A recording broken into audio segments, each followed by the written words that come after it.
Hello and welcome to Alok economics classes. आज जैसा कि आप लोग देख रहे हैं, टॉपिक आज का जो है वो है आपका behaviour of cost in the short run. तो ये जो जिस चैप्टर का टॉपिक है उसका नाम है आपका कॉस्ट एंड रेवेन्यू एनालिसिस। ठीक है, ये आपका लेक्चर 2 है।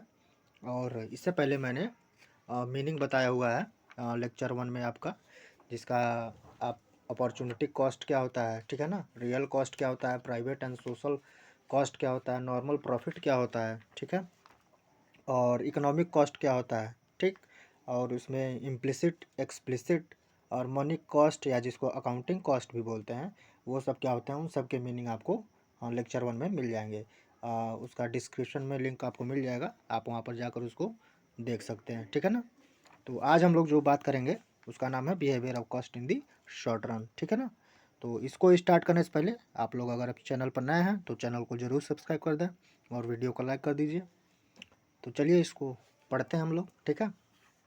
तो देखिए क्या होता है कि जो आपका जो थ्योरी ऑफ कॉस्ट है, ठीक है ना, ये प्राइमरली जो कंसर्न होता है, ये कंसर्न होता है उससे आपका बिहेवियर ऑफ कॉस्ट से, ठीक है ना, in the relation to change in output, ठीक है ना। आउटपुट में क्या चेंज हो रहा है उसी से ये कंसर्न होता है आपका थ्योरी ऑफ कॉस्ट, ठीक। अब कॉस्ट कैसे वेरी करता है, ये आउटपुट वाला कॉस्ट वेरी कैसे करता है आउटपुट का, वो डिपेंड करता है आपका नेचर ऑफ प्रोडक्शन कैसा है, ठीक है ना, या उसका प्रोडक्शन फंक्शन क्या है। क्यों? क्योंकि कॉस्ट जो है आपका वो प्रोडक्शन फंक्शन पर ही डिपेंड करता है, ठीक है ना। अब देखिए जो आपका फैक्टर्स ऑफ प्रोडक्शन है, ठीक है, जो आपका फैक्टर्स ऑफ प्रोडक्शन है शॉर्ट रन का, वो दो कैटेगरीज में क्लासिफाइड है, ठीक है ना। पहला है आपका फिक्स्ड फैक्टर्स और दूसरा है आपका वेरिएबल फैक्टर्स, ठीक है ना। अब फिक्स्ड फैक्टर्स क्या होते हैं और वेरिएबल फैक्टर्स क्या होते हैं, ये हम लोग इसको समझ लेते हैं, ठीक है ना। फिक्स्ड फैक्टर्स जैसे कि आपका हो गया कैपिटल इक्विपमेंट्स, फैक्ट्री बिल्डिंग, ठीक है ना, और मैनेजमेंट, ये सारे आपके फिक्स्ड फैक्टर्स होते हैं, ठीक है ना, मशीनरी वगैरह हो गए। फिक्स्ड फैक्टर का डेफिनेशन क्या हो जाएगा, are those factors the quantity of which can neither be increased, ठीक है ना, nor decreased in the short run. Short run में ना आप इसको बढ़ा सकते हैं और ना ही आप इसको घटा सकते हैं, ठीक है ना। तो ये आपका फिक्स्ड फैक्टर्स होते हैं। फिक्स्ड फैक्टर्स मतलब इनपुट, ठीक है ना, इसको हम लोग फैक्टर्स भी बोलते हैं, ठीक है ना। और ये आपका लेवल ऑफ आउटपुट जो होता है उस पर ये डिपेंडेंट नहीं होता है, ठीक है ना। अब वेरिएबल फैक्टर्स क्या होते हैं वो हम लोग समझ लेते हैं। Variable factors are those factors the supply of which can easily be changed in the desired quantity in the short run. अब वेरिएबल फैक्टर्स वो फैक्टर्स होते हैं जिसको आप लोग चेंज कर सकते हैं, ठीक है ना, जैसा आप लोग चाहें डिजायर्ड क्वांटिटी में, ठीक है ना, उसको आप लोग चेंज कर सकते हैं।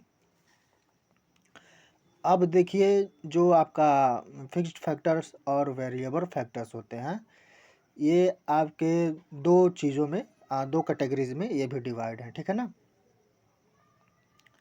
ये किस में क्लासिफाइड है, इसमें आपका है, ये आपका पहला हो जाएगा फिक्स्ड कॉस्ट, ठीक है ना, और दूसरा हो जाएगा आपका वेरिएबल कॉस्ट, ठीक है ना। इसमें आपका डिवाइड हो गया है। अब फिक्स्ड कॉस्ट क्या होता है इसको हम लोग समझ लेते हैं। Fixed cost is that cost which is incurred on fixed factors, ठीक है ना। फिक्स्ड कॉस्ट क्या होता है, ये वो कॉस्ट होते हैं जो आपके इनकर्ड किए जाते हैं फिक्स्ड फैक्टर्स पे, ठीक है ना। अब फिक्स्ड फैक्टर्स क्या हो गए, जैसे आपका फिक्स्ड कॉस्ट आपका हो गया आपका सैलरी, परमानेंट जो आपके स्टाफ हैं, ठीक है ना, प्रोडक्शन में जो स्टाफ इन्वॉल्व हैं उनको जो परमानेंट आप सैलरी देंगे वो सैलरी हो गया, पर salary of the permanent staff, ठीक है ना। या इंटरेस्ट, आपने जो कैपिटल पे इंटरेस्ट लिया है, बोरो किया है, वो हो गया, ठीक है ना। फैक्ट्री का रेंट, ठीक, या बिल्डिंग का रेंट, और जो मशीनरी पे आपका डिप्रिशिएशन हो रहा है वो, ठीक है ना। Expenses for the maintenance of building, मतलब जिस बिल्डिंग में आप प्रोडक्शन वगैरह कर रहे हैं उसका मेंटेनेंस, प्रॉपर्टी प्रॉपर्टी टैक्स या लाइसेंस फी, या फिर नॉर्मल आपका प्रॉफिट, ठीक है ना। नॉर्मल प्रॉफिट क्या होता है आपको लेक्चर में इसका मीनिंग मिल जाएगा, ठीक है ना, यहाँ पर मैं इसको डिस्कस नहीं करूँगा, ठीक है ना। अब वेरिएबल कॉस्ट क्या होता है वो हम लोग पढ़ लेते हैं, समझ लेते हैं। तो ये वो कॉस्ट होता है जो इनकर किया जाता है वेरिएबल फैक्टर्स पे, ठीक है ना। जैसे कि आपका हो गया रॉ मटेरियल, ठीक है ना, रॉ मटेरियल हो गया, वेजेस हो गए, सैलरीज हो गए, ठीक है ना, जो आप पेड करेंगे तो जो कैजुअल वर्कर्स हैं यानी लेबरर्स एग्जांपल में ले लीजिए, ठीक है ना। रनिंग एक्सपेंसेस हो गए आपके, जैसे इलेक्ट्रिसिटी का एक्सपेंस हो गया, टैक्स हो गया आपका, जो आप ड्यूटी एक्सरसाइज ड्यूटी देंगे उसका टैक्स हो गया, ठीक है ना। जो ये सब आपका जो आउटपुट प्रोडक्शन होता है, जो आप प्रोड्यूस करते हैं उस पर ये डिपेंड होता है, ठीक है ना। और टोटल कॉस्ट क्या होता है आपका? टोटल कॉस्ट आपका जो प्रोडक्शन होता है वो सम होता है, ठीक है ना, फिक्स्ड और वेरिएबल कॉस्ट का, ठीक है। तो ये होते हैं आपके।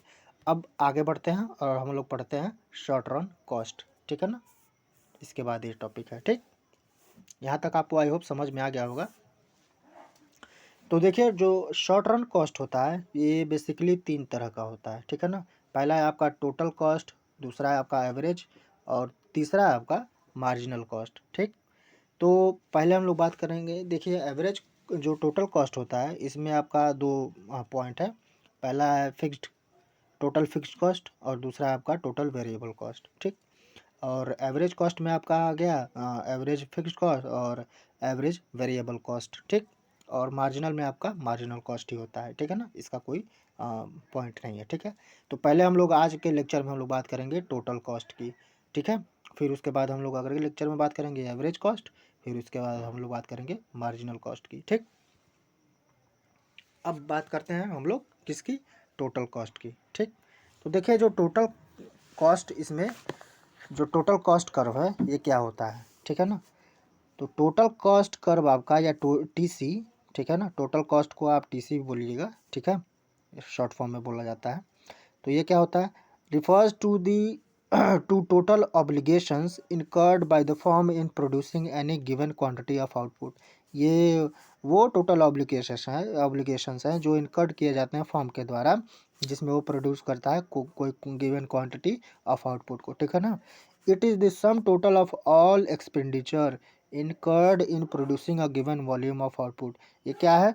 ये टोटल है आपका जो इन एक्सपेंडिचर आप करते हैं, ठीक है ना, क्या किसमें? जो आप कोई वॉल्यूम ऑफ आउटपुट जो प्रोड्यूस कर रहे हैं उस पर, ठीक है ना। अब इसको एग्जांपल के थ्रू अगर हम लोग समझें तो जैसे कि मान लीजिए जो टोटल मनी एक्सपेंडिचर है, मान लीजिए कोई जो आपका टोटल मनी एक्सपेंडिचर है वो प्रोड्यूसिंग, पेन एग्जांपल ले लेते हैं हम लोग। मान लीजिए आप 100 पेन्स क्या है प्रोड्यूस कर रहे हैं, ठीक है ना। तो उसका कॉस्ट आपका पड़ा 1500 रुपये, ठीक है ना, 1500 रुपये आपका पड़ा, ठीक। तो जो total cost of producing 100 pen है वो जो 1500 है, वही आपका क्या हो जाएगा? क्या हो जाएगा? वही आपका हो जाएगा टोटल एक्सपेंडिचर, ठीक है ना, सम ऑफ टोटल, वही आपका हो जाएगा टोटल कॉस्ट, ठीक। तो ये हो गया आपका। अब आगे बढ़ते हैं। अब देखिए जो टोटल कॉस्ट है ये डिवाइड किया गया है दो पार्ट में, ठीक है ना। जैसा कि हमने बताया टोटल कॉस्ट आपका डिवाइड किया गया है दो पार्ट में। ये है आपका टोटल फिक्स्ड कॉस्ट और दूसरा आपका टोटल वेरिएबल कॉस्ट, ठीक। तो पहले हम लोग पढ़ते हैं टोटल फिक्स्ड कॉस्ट। अब देखिए टोटल फिक्स्ड कॉस्ट क्या होता है? टीएफसी। इसका डेफिनेशन देखिए, total fixed cost refers to the total cost incurred by the firm on the use of all fixed factors. ये वो कॉस्ट है जो फर्म इनकर करती है जो उसने फिक्स्ड फैक्टर्स जो यूज़ किए हैं, ठीक है ना। ये क्या होता है? अब इसको फिक्स्ड फैक्टर्स मतलब फिक्स्ड कॉस्ट, या मतलब इसका एग्जांपल देखिए, जैसे आपका इंटरेस्ट पे करते हैं, कैपिटल इन्वेस्टर जो कैपिटल आप इन्वेस्ट कर रहे हैं उस पर, ठीक है ना। रेंट हो गया आपका, इंश्योरेंस हो गया, प्रॉपर्टी टैक्स, ठीक है ना, वेजेस एंड सैलरीज जो आपके परमानेंट एम्प्लॉयज़ हैं, ठीक है ना, या फिर नॉर्मल प्रॉफिट। ये सारे आपके फिक्स्ड फैक्ट ऑब्लिगेशंस हैं जो फर्म इनकर करती है, ठीक है ना। चाहे इस जो आपका आउटपुट जो है आपका वो लार्ज हो या जो आपका आउटपुट हो चाहे कम हो, ठीक है ना, ये आपको देना ही देना है। अगर 1 यूनिट ऑफ आउटपुट है तो जो फिक्स्ड कॉस्ट है वो भी इनकर्ड किया जाएगा, वो भी देना ही पड़ेगा, ठीक है ना। इनफैक्ट अगर कुछ भी नहीं प्रोड्यूस किया जा रहा है, ठीक है ना। शॉर्ट रन में अगर मान लीजिए सम टाइम कुछ भी नहीं प्रोड्यूस किया जा रहा है तो भी उसका जो है फिक्स्ड कॉस्ट कुछ ना कुछ इनकर आएगा ही, ठीक है ना। और इसीलिए इसको कई बार फिक्स्ड कॉस्ट को कई बार बोला जाता है अनअवॉइडेबल कॉस्ट, ठीक है ना। अब मान लीजिए अगर इसको हम लोग एग्जाम्पल के थ्रू समझें तो हम लोग कैसे समझ सकते हैं इसको। हम लोग समझ सकते हैं, मान लीजिए कोई शॉपकीपर है, ठीक है ना, और उसको रेंट पे करना है। जो वो शॉप है उसका उसका रेंट, वो मंथली रेंट जो भी देता हो उसको पे करना है, ठीक है ना। चाहे कोई भी मैटर हो, ठीक है ना, आउटपुट हो या सेल हो या नहीं हो महीने में, ठीक है ना। अगर कुछ भी ना हो लेकिन उसको क्या है, रेंट तो देना ही पड़ेगा, ठीक है ना। या चाहे वो अपना दुकान मान लीजिए कुछ टाइम के लिए बंद भी कर दिया है फिर भी उसको रेंट तो मकान मालिक को देना ही पड़ेगा, ठीक है ना। तो ये फिक्स्ड कॉस्ट जो है ये अनअवॉइडेबल कॉस्ट है, इसको देना ही देना है। और फिक्स्ड कॉस्ट को कभी कभी आपका सप्लीमेंट्री कॉस्ट या फिर ओवरहेड कॉस्ट भी बोला जाता है। क्या बोला जाता है? सप्लीमेंट्री कॉस्ट या ओवरहेड कॉस्ट, ठीक है ना। समझ में आ गया होगा आपको। चलिए अब आगे बढ़ते हैं और पढ़ते हैं हम लोग टोटल वेरिएबल कॉस्ट यानी टीवीसी, ठीक है ना। टीवीसी क्या होता है आपका? Total variable cost refers to the total cost incurred by a firm on the use of variable factors. ये वो कॉस्ट है जो वेरिएबल फैक्टर्स पे इनकर्ड किए जाते हैं। अब इसको एग्जांपल के थ्रू हम लोग समझते हैं। जैसे रॉ मटेरियल्स का पेमेंट, वेजेस का पेमेंट जो टेम्प्रेरी आपके वर्कर्स हैं या कैजुअल वर्कर्स जिसको हम लोग बोलते हैं, ठीक है ना। Payment for fuel and power used, मतलब आप प्रोडक्शन में मशीन जो आपके पावर और फ्यूल यूज़ कर रहे हैं उसका भी तो पेमेंट करेंगे ना। एक्सपेंसेस आपका ट्रांसपोर्टेशन पे जो आता है, ये सारी चीज़ें इसमें इन्वॉल्व होती हैं। ये भी आपका ये जो आपका वेरिएबल कॉस्ट जो होता है ये अवॉइडेबल कॉस्ट होता है। पहला तो टीएफसी आपका था ये अनअवॉइडेबल था, लेकिन ये जो है आपका ये अवॉइडेबल कॉस्ट है, ठीक है ना। इसको अवॉइड किया जा सकता है। इसको कभी कभी प्राइम कॉस्ट या डायरेक्ट कॉस्ट भी बोला जाता है, ठीक है ना। अब आगे बढ़ते हैं और हम लोग देखते हैं टोटल कॉस्ट। तो total cost is the cost incurred on all type of inputs fixed as well as variable inputs. ये वो कॉस्ट है जो सारे इनपुट्स पे इनकर किए जाते हैं, चाहे वो आपका वेरिएबल हो या फिक्स्ड हो, ठीक है। Incurred in producing a given amount of output, ठीक है ना। अब ये क्या हो जाएगा, जो आपका टोटल है टीएफसी, टीवीसी और टोटल कॉस्ट, इसका क्या बनता है आपका? देखिए total cost is equal to TFC plus TVC, ठीक है ना। अब आगे बढ़ते हैं, ठीक है ना। आगे बढ़ने से पहले हम लोग अब इसको समझते हैं टीवीएफसी कर्व, ठीक है ना। चलिए आगे बढ़ते हैं। अब टीएफसी कर्व को देखिए क्या है।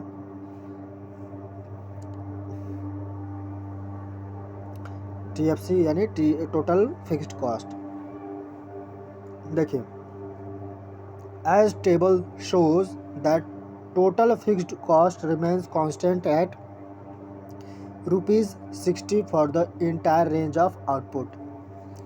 तो कह रहा है कि आपका जो 60 रुपये है ये कांस्टेंट है, ठीक है ना। इंटायर रेंज जो है आपका ये कांस्टेंट है, ठीक। 0 से आपका 6 तक ये आउटपुट जो है, ठीक। Even if no output is provided, चाहे आउटपुट 0 हो, ठीक है ना, तो भी आपका 60 है, ठीक है ना, 60 रुपीज़, ठीक। अब देखिए आगे क्या कह रहा है। The firm has to bear the fixed cost because it can not throw out the fixed factors in the short run. तो मजबूरी क्या है फर्म का कि जो शॉर्ट रन है उसमें वो फिक्स्ड फैक्टर को थ्रो आउट नहीं कर सकता है, ठीक है ना, उसको बेयर करना ही पड़ेगा, ठीक है ना। तो इसको हम लोग बोलते हैं अनअवॉइडेबल, अवॉइड नहीं कर सकता, ठीक। They will remain idle till the firm decides to produce. ये मतलब ये रहेंगे ही रहेंगे जब तक फर्म डिसाइड नहीं कर सकता कि मुझे क्या प्रोड्यूस करना है या कितना कब प्रोड्यूस करना है, ठीक है ना। अब इसको थोड़ा जूम करके आपको दिखा देता हूँ ताकि आप लोग इसको बना लें अच्छे से। देखिए यहाँ पर आउटपुट दिया हुआ है, यहाँ पर टीएफसी लिखा हुआ है, ये टीवीसी हो गया, ये आपका ये टीसी, ये यूनिट हो गया, रुपीज़ हो गए, ठीक है ना। 1 2 3 4 और ये आपका 0 to 6 हो गया, ये 60 हो गया, ये आपका 40, 76, 102, 132, 170, 222, ठीक है ना। अब ये कैसे आया है ये मैं आपको अभी बता देता हूँ ताकि बाद में आपको कोई कन्फ्यूज़न ना हो। तो 60 + 40 करेंगे आपका तो क्या हो जाएगा, 60 + 40 करेंगे तो कितना हो जाएगा 100, ठीक। और 136 आपका कैसे आया, तो 60 + 76 करेंगे तो आपका 136, ऐसे ऐसे ये सब आ गया है, ठीक है ना। अब आगे बढ़ते हैं। अगर ये पूछता है क्वेश्चन आपको तो आपको ये टेबल जो है ये बनाना पड़ेगा, ठीक है ना। चलिए अब देखते हैं TFC। देखिए जो है ये फिगर है ये आपका, ठीक है ना। ये देखिए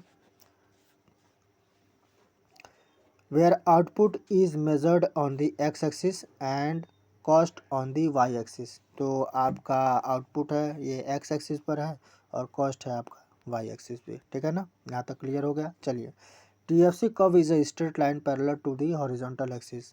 TFC देखिए आपका स्ट्रेट लाइन है, ये जो हॉरिजॉन्टल एक्सिस है इसी के बिल्कुल सीधा ही है, ठीक है ना। ये वही कह रहा है। अब आगे बढ़ते हैं। Indicating the same amount of fixed cost at every level of output, ये है ना 60-60, तो ये सब पे देखिए बराबर है 60-60 ही है, वही कह रहा है।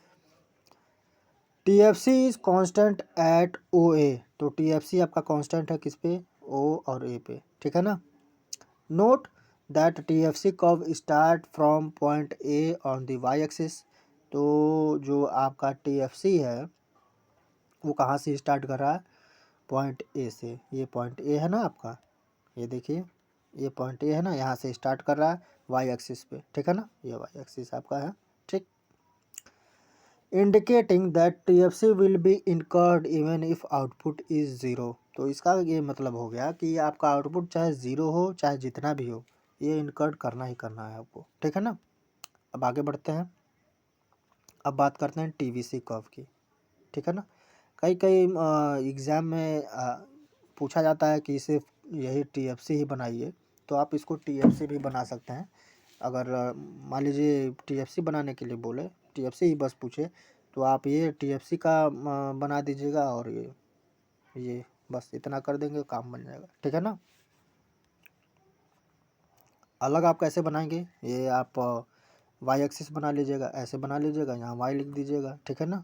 और आप यहाँ पर ओ बना दीजिए, ठीक। ये यहाँ क्वांटिटी लिख दीजिए। ये जितने आप देख रहे हैं सब अलग अलग कलर से आप बनाइएगा, ठीक है ना। अलग अलग पेन के कलर से आप इसको बनाइएगा, ठीक है ना। एक ही कलर से मत बनाइएगा, नहीं तो फिर आइडेंटिफाई नहीं कर पाएंगे, ठीक है ना। तो ये हो गया आपका, ये आपका TFC हो गया, यहाँ TFC लिख दीजिए, ठीक। और फिर उसके बाद यहाँ पर ए बना दीजिए, यहाँ कॉस्ट लिख दीजिए और यहाँ आउटपुट लिख दीजिए और ये टेबल बना दीजिए, हो गया आपका काम ख़त्म, ठीक। तो सभी आप ऐसे कर सकते हैं, इसके लिए भी कर सकते हैं और उसके लिए भी कर सकते हैं। तो TFC हम लोग का हो गया। अब बात करते हैं TVC की, ठीक है ना। तो TVC की बात करते हैं। देखिए एक minute. As the table shows total variable cost changes with change in output. तो जैसे आपका जो आउटपुट चेंज होता है वैसे ही आपका टोटल वेरिएबल कॉस्ट यानी TVC वो भी चेंज होता है, ठीक है ना। इस टेबल में आप देख सकते हैं, देख लीजिए। जैसे जैसे आउटपुट आपका चेंज हो रहा है वैसे वैसे TVC भी चेंज हो रहा है ना। तो यही कह रहा है। आगे बढ़ते हैं। It would be seen that the table that TVC increases with output, ठीक है ना, but the rate of increase in the TVC is different at different level of output। तो TVC तो बढ़ रहा है लेकिन जैसे जैसे आप आगे बढ़ते जाएंगे वो अलग अलग हो रहा है, ठीक है ना। वही कह रहा है। As can be seen from the column 3, तो ये आपका कॉलम 3 है, ठीक। TVC initially increases at a decreasing rate, पहले तो ये आपका डिक्रीजिंग रेट से बढ़ रहा है, ठीक है ना। उसके बाद क्या हो रहा है, subsequently it increases eight an increasing rate with increase in output from 4th unit onwards. तो 4 यूनिट से, चौथे यूनिट से ये आपका कॉन्स्टेंटली इंक्रीज़ कर रहा है, यानी 132 है, फिर उसके बाद 170, फिर डायरेक्ट 222 हो जा रहा है, ठीक है ना। तो ये वही कह रहा है। इसका भी अगर आप चाहें तो बना सकते हैं, और अगर सबका पूछे तो आपको सबका बनाना पड़ेगा, यानी TFC, TVC और TC का भी बनाना पड़ेगा। अब इसको हम लोग ग्राफ के थ्रू समझते हैं। The TVC curve is a positively sloping curve showing that as output increases, TVC also increases. तो TVC कर्व आपका क्या है? पॉजिटिव स्लोपिंग कर्व है, ठीक है ना।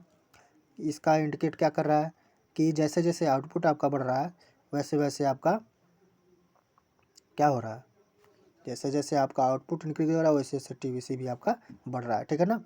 But the rate of increase of TVC is not same through out. तो यानी थ्रू आउट जो है TVC का आपका सेम नहीं है। क्यों नहीं सेम है? क्योंकि it increases at a decreasing rate first and then at an increasing rate, ठीक है ना। तो पहले आपका ये डिक्रीजिंग रेट से बढ़ रहा है, फिर उसके बाद इंक्रीजिंग रेट से बढ़ रहा है, ठीक है ना।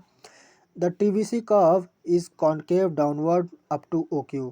तो TVC कर्व जो है ये आपका OQ तक डाउनवर्ड है, यानी कॉन्केव है, ऐसे गया है, ठीक है ना। Indicating that the TVC increases at a decreasing rate and subsequently beyond OQ level of output. यानी इसके बाद आपका पहले तो ये डिक्रीजिंग रेट हो गया है, कॉन्केव हो गया है, फिर उसके बाद ये ऐसे इंक्रीजिंग हो गया है, ठीक है ना। तो ये वही कह रहा है। Upward indicating that total variable cost increases at an increasing rate. Also note that TVC curve start from the origin. मतलब यहाँ से ये स्टार्ट हुआ है, कहाँ से स्टार्ट हुआ है? O से स्टार्ट हुआ है, ठीक है ना। तो ये कह रहा है